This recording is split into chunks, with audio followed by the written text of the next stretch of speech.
সকলোকে নমস্কাৰ জনাই আজি আপোনালোকক লৈ যাব বিচাৰিছো এখন অন্য পৃথিৱীলৈ। আজি মই আছো এখন বিজ্ঞানৰ পৃথিৱী, বিজ্ঞানৰ প্ৰদৰ্শনী কক্ষত। আৰু আজি মই দেখাবলৈ বিচৰা সকলোবোৰ সম্পদেই ছাত্ৰ-ছাত্ৰীসকলৰ হাতৰ পৰশত প্ৰাণ পাই উঠা।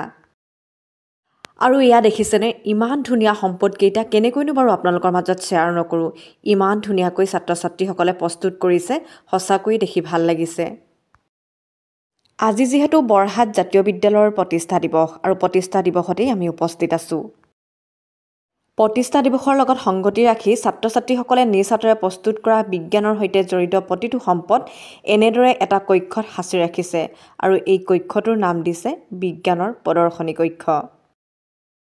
আৰু আজি মই উপস্থিত থকা বিজ্ঞানৰ এই প্ৰদৰ্শনী কক্ষৰ প্ৰতিটো সম্পদৰ এক সুকীয়া বৈশিষ্ট্য আছে। আৰু সকলো সম্পদৰে যেহেতু নামবোৰ কৈ যাব পৰা নহয়, সেইবাবে ইয়াৰ ছবিসমূহ আপোনালোকৰ মাজত দাঙি ধৰিছো।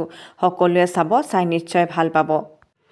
আৰু আজিৰ এই বিজ্ঞানৰ প্ৰদৰ্শনী কক্ষটোত আচলতে কি নাই এয়া দেখিছেনে, মাঘ বিহুৰ লগত সংগতি ৰাখি এয়া মনদীপ বৰুৱা নামৰ ছাত্ৰজনে প্ৰস্তুত কৰিছে ভেলাঘৰ। ইমান ধুনীয়াকৈ ভেলাঘৰটো প্ৰস্তুত কৰিছে, খুব বেছি ভাল লাগিছে। এয়া আকৌ ডালত ফেঁচা চৰাই পৰি আছে দেই। এই ফেঁচা চৰাই আকৌ এয়া বৰহাট জাতীয় বিদ্যালয়ৰ শিক্ষক শ্ৰদ্ধাৰ বিপন দত্ত ছাৰে বনাইছে। বিজ্ঞানৰ প্ৰদৰ্শনী কক্ষৰ বৈশিষ্ট্যৰে সমৃদ্ধ প্ৰতিটো সম্পদ ছাত্ৰ-ছাত্ৰীসকলে ইমান ধুনীয়াকৈ প্ৰস্তুত কৰিছে। আৰু এয়া হৈছে কলমেৰে লিপিবদ্ধ গল্প, কবিতা, সাঁথৰ, মহৎলোকৰ বাণীৰ সমাহাৰে ছাত্ৰ-ছাত্ৰীসকল আৰু শিক্ষক-শিক্ষয়িত্ৰীসকলৰ সহযোগত প্ৰস্তুত কৰা এখন সুন্দৰ প্ৰাচীৰ পত্ৰিকা। 2000 চনত স্থাপিত হোৱা বৰহাট জাতীয় বিদ্যালয়ৰ প্ৰতিষ্ঠা দিৱসত আজি ইমান ধুনীয়াকৈ এটা চেলফি পইণ্ট ৰেডি কৰিছে, তাত বাৰু ফটো নমৰাকৈ থাকিব পাৰিনে?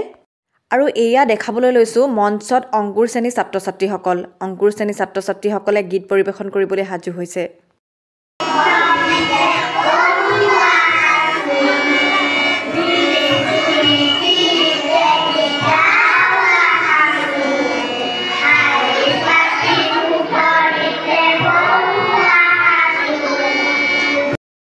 এয়া মঞ্চত মুকুল শ্ৰেণীৰ ছাত্ৰ-ছাত্ৰীসকল। দুইটা শ্ৰেণীৰ ছাত্ৰ-ছাত্ৰীসকলে শিক্ষয়িত্ৰীসকলৰ তত্ত্বাৱধানত ইমান ধুনীয়াকৈ গীত পৰিৱেশন কৰিলে সঁচাকৈ ভাল লাগিল।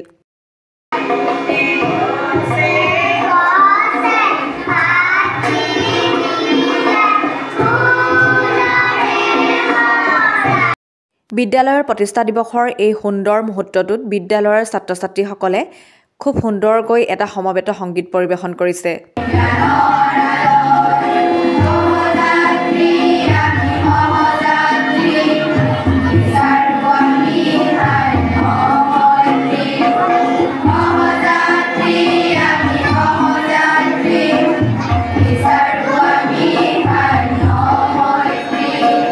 অনুষ্ঠানৰ মাজতেই অকণমানি ছাত্ৰীগৰাকীয়ে ইমান ধুনীয়াকৈ এটা নৃত্য প্ৰদৰ্শন কৰিছে।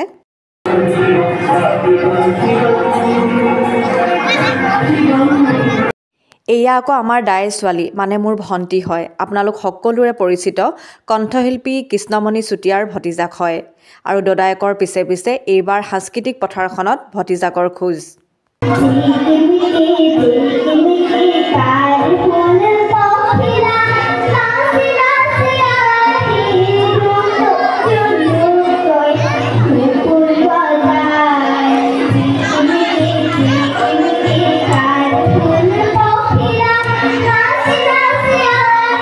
আজি বৰহাট জাতীয় বিদ্যালয়ৰ প্ৰতিষ্ঠা দিৱসৰ এই সুন্দৰ মুহূৰ্তটোত কেইটামান সুন্দৰ মুহূৰ্ত আপোনালোকৰ মাজত সাঁচি ৰাখিছোঁ।